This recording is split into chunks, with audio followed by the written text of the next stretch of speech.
എന്താണ് ഇപ്പം നിങ്ങൾ ആലോചിച്ചുകൊണ്ടിരിക്കുന്നത്? സാധാരണഗതിയിൽ നമ്മുടെ നാട്ടിലെ നിയമവ്യവസ്ഥ പ്രകാരം ഒരു മനുഷ്യനെ കൊല്ലുക എന്ന് പറഞ്ഞാൽ തെറ്റാണ്, അല്ലേ? ഒന്ന് ആലോചിക്കുക. അതിർത്തിയിൽ നിൽക്കുന്ന ഒരു സൈനികനാണ് എന്ന് വിചാരിക്കുക. ജന്മം കൊണ്ട് അപ്പുറത്തെ, നമ്മൾ ശത്രു രാജ്യം എന്ന് വിചാരിക്കുന്ന അപ്പുറത്തെ രാജ്യത്തിലെ ഒരാളെ ഈ വ്യക്തി കൊല്ലുകയാണെങ്കിൽ, ശത്രുവിനെ കൊന്നു എന്ന് പറഞ്ഞ് നമ്മൾ അയാളെ പൂച്ചണ്ട് നൽകി സ്വീകരിക്കാറുണ്ട്, അല്ലേ?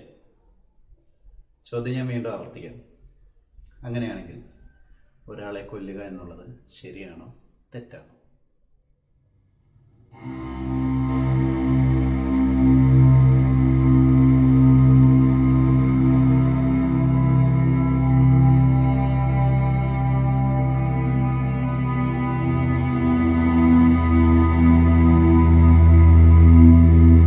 സഹോദരിയുമായി ശാരീരിക ബന്ധത്തിലേർപ്പെടുന്നത് ശരിയാണോ തെറ്റാണോ? നേരത്തെ ചോദ്യം അതിലല്ലേ, ഇപ്പൊ കുറെ കൂടെ ഉറപ്പായ ഉത്തരം പലവർക്കും ഉണ്ടാവും. ഒരിക്കലും അത് പറ്റില്ല, തെറ്റാണ്. അതിനെ അഗമ്യ ഗമനം എന്ന് പറയാറുണ്ട്. അങ്ങനെയുള്ള കാര്യങ്ങൾ ചെയ്യരുത് എന്ന് നമ്മൾ വിചാരിക്കാറുണ്ട്, പറയാറുണ്ട്. അമ്മാവന്റെ മകളെ കല്യാണം കഴിക്കുന്നത് അല്ലെങ്കിൽ അമ്മായിയുടെ മകളെ കല്യാണം കഴിക്കുന്നത്, തിരിച്ചു പറഞ്ഞ ഒരു സഹോദരന്മാർ രണ്ടുപേരുണ്ട്, ഒരു സഹോദരനുണ്ട്, ഒരു സഹോദരിയുണ്ട്. അവരുടെ മക്കൾ ആൺകുട്ടിയും പെൺകുട്ടിയും ഉണ്ടെങ്കിൽ അവർ തമ്മിൽ പരസ്പരം കല്യാണം കഴിക്കുക എന്നുള്ളത് ശരിയാണോ തെറ്റാണോ?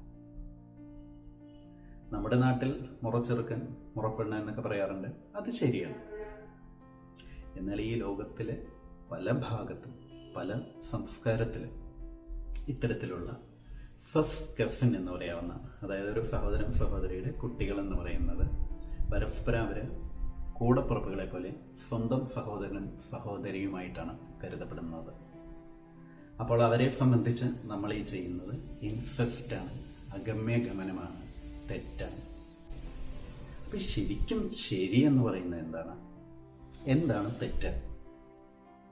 നോക്കൂ, ഓരോ വ്യക്തിയും ഓരോ സമയത്ത് ചെയ്യുന്ന പ്രവൃത്തിയും പലപ്പോഴും അപ്പോഴത്തെ ഏറ്റവും അനുയോജ്യമായത് എന്ന് അയാൾ അപ്പോൾ വിചാരിക്കുന്ന ഒരു പ്രവൃത്തിയാണ്. Most appropriate action at that time. ആ സമയത്തുള്ള ഏറ്റവും അപ്രോപ്രിയേറ്റ്, അനുയോജ്യം എന്ന് വിചാരിക്കുന്ന ഒരു പ്രവൃത്തിയാണ് ചെയ്യുന്നത്. ഇതിനെയാണ് പലപ്പോഴും നമ്മൾ തെറ്റ് ശരി എന്നൊക്കെ പറഞ്ഞ് വളരെയധികം കുറ്റപ്പെടുത്തുക, വിധി കൽപ്പിക്കുക ഒക്കെ ചെയ്യുന്നത്. പലപ്പോഴും നമുക്ക് ഒരു വ്യക്തിയെ തെറ്റുകാരനാണെന്ന് ചൂണ്ടിക്കാണിച്ച് വിധി കൽപ്പിക്കാൻ എളുപ്പമാണ്. ആ വ്യക്തിയുടെ സ്ഥാനത്താണ് നമ്മൾ എങ്കിൽ നമ്മൾ എന്ത് ചെയ്യുമായിരുന്നു എന്നൊന്ന് ചിന്തിക്കുന്നത് വളരെ നല്ലതാണ്. കുറച്ചു കാലം മുമ്പ് നോർവേയിൽ ഇന്ത്യൻ ദമ്പതിമാരെ അറസ്റ്റ് ചെയ്തൊരു പത്രവാർത്തയുണ്ടായിരുന്നു.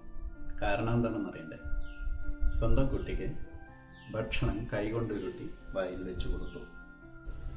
അവരെ സംബന്ധിച്ച്, ആ നാട്ടിനെ സംബന്ധിച്ച്, കുട്ടിയുടെ ആരോഗ്യത്തിൽ തീരെ ശ്രദ്ധയില്ലാതെ, ഒട്ടും ഹൈജനിക് അല്ലാതെ ഭക്ഷണം കൊടുത്തു എന്നുള്ളതാണ് തെറ്റ്. നമ്മളുടെ നാട്ടിൽ അത് തെറ്റല്ല, വളരെ സ്നേഹത്തോടെയാണ് നമ്മൾ പലപ്പോഴും അത് ചെയ്യുന്നത്. അപ്പൊ ഇവിടെ ഈ ശരി തെറ്റ് എന്ന് പറയുന്നത് എങ്ങനെയാണ് നിശ്ചയിക്കുക? ശ്രദ്ധിക്കുക, ശരി തെറ്റുകൾ ആപേക്ഷികമാണ്. പലപ്പോഴും ഓരോ പ്രദേശത്തെയും ശരികൾ മറ്റൊരു പ്രദേശത്ത് ശരിയാവണമെന്നില്ല. അതുകൊണ്ട് ആത്യന്തികമായ ശരിക്ക് വേണ്ടിയാണ് ഞാൻ നിലകൊള്ളുന്നത്, ശരിക്ക് വേണ്ടിയാണ് സംസാരിക്കുന്നത് എന്ന അർത്ഥത്തിൽ മറ്റുള്ളവരുമായി തർക്കത്തിലേർപ്പെടുകയോ ശണ്ഠ കൂടുകയോ ഒക്കെ ചെയ്യുമ്പോൾ പലവട്ടം ആലോചിക്കുക. പ്രത്യേകിച്ച് ഭാര്യയും ഭർത്താവിൻ്റെ ഇടയിലാവുമ്പോൾ, രക്ഷകർത്താക്കളും മക്കളും തമ്മിലാവുമ്പോൾ, ഞാൻ പറഞ്ഞതാണ് ശരി എന്നൊക്കെ പറയുമ്പോൾ കുറച്ചുകൂടെ ആലോചിക്കുക. അങ്ങനെയുള്ള ശരികൾ എത്രത്തോളം ഉണ്ട് എന്ന് ഒരു വട്ടം ആലോചിക്കുക. പലപ്പോഴും ശരി തെറ്റുകൾ ആപേക്ഷികമാണ്. ഒരു സൂഫി കവിതയാണ് ഓർമ്മ വരുന്നത്, ജലാലുദ്ദീൻ റൂമിയുടെ.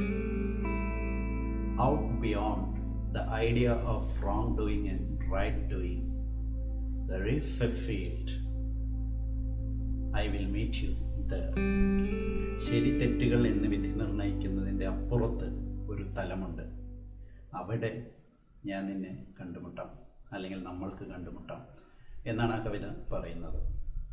പലപ്പോഴും നമ്മളുടെ കൂടപ്പിറപ്പുകൾ, കൂടെ ജീവിക്കുന്ന ഭാര്യയാവാം, ഭർത്താവാകാം, മക്കളാവാം, പാരൻസ് ആവാം, അവർക്കിടയിലുള്ള ശരി തെറ്റുകൾക്കുള്ള ഒരുപാട് തർക്കങ്ങൾ, ശണ്ഠകൾ, അത് വലിയ പ്രശ്നങ്ങളിലേക്കൊക്കെ പോകുന്നതിന് മുമ്പ് ഒരു വട്ടം കൂടെ ആലോചിക്കുക, ആത്യന്തികമായ ശരി തെറ്റുകൾ ശരിക്കും ഉണ്ടോ?